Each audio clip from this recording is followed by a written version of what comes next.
Баршаңызға қайырлы күн. Бүгін сіздерге өте жұмсақ, дәмді болып шығатын сосиска в тесте рецептімен бөліскім келеді. Бұл тағамды мен өзім өте қатты жақсы көремін. Әрдайым мектептің кезінде асханадан сатып алып жейтінмін. Енді қазір өзім үйде пісіремін. Бізге қажет ингредиенттер бұл ұн, тұз, қант, ашытқы, сұйық май және де жылы сүт. Барлық ингредиенттерді төменге жазып қоямын. Ең алдымен ыдысқа жылы сүтті құямыз. Оның үстіне қант пен тұзды саламыз. Жақсылап араластырамыз. Енді құрғақ ашытқы саламыз. Тағы да жақсылап араластырамыз.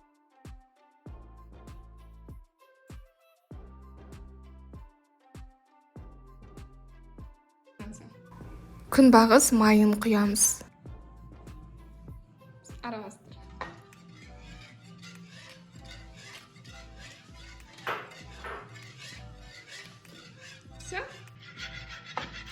Енді аз-аздан ұн салып, жұмсақ қамыр илейміз. Араластыр.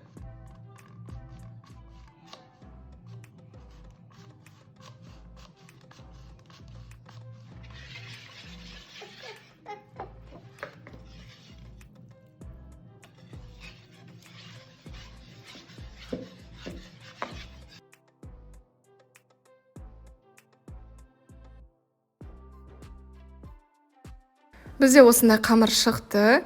Бетін пищевой пленкамен немесе қақпақпен жауып, жылы жерге қоямыз. Қамыр толықтай көтерілу керек. Менде шамамен 1,5 сағаттай тұрды. Енді ыдыстан босатамыз. Қамыр өте керемет көтерілді. Қолымызды кішкене сұйық маймен майлап, осы қамырды алып, қазір оқтаумен жаямыз.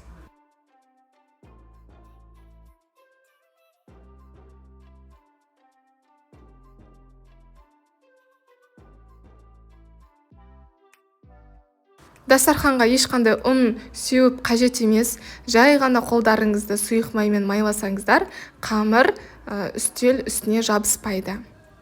Оқтаумен жайған кезде қалыңдығы шамамен 3 мм, 4 мм болатындай қылып жайып шығамыз. Қалыңдау қылып жайсаңыздар да болады. Енді сосисканы өзінің пленкасынан босатамыз. Осы қамырды орташа осындай видеода көрсетілгендей жолақтарға кесіп шығамыз.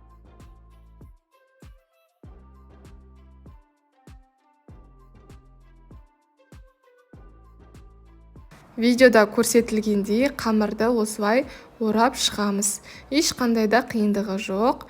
Жай ғана осылай дөңгелете отыра сосиска в тестені осылай жасауға болады.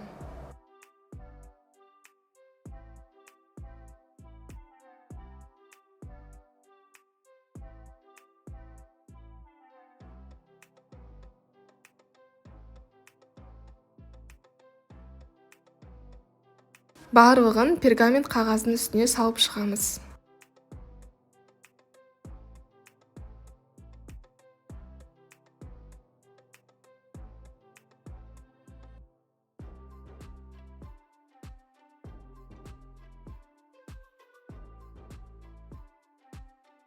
Бұл рецептпен шамамен 10-12 дана шығады. Енді бір жұмыртқаны алып, жақсылап шайқап, осы біздің қамырымыздың бетіне жағып шығамыз. Бұл біздің осы қамырымыз қызыл қай түсті, әдемі болып, жақсы әдемі түсте болып пісіп шығу үшін қажет. 180 градуста шамамен 30-40 минуттай пісіреміз. Қызып тұрған пешке салыңыздар міндетті түрде. Және де қақпағын ашпауға тырысыңыздар. Сол кезде біздің қамырымыз жұмсақ, сондай керемет, әдемі, дәмді болып шығады. Біздің рецепт дайын. Егер видеоны соңына дейін қараған болсаңыздар, міндетті түрде лайк басуды ұмытпаңыздар және де каналға тіркеліп қойыңыздар. Сіздермен болған Гүлжанат. Егер видео ұнаса, достарыңызға таратыңыздар. Қош, сау болыңыздар.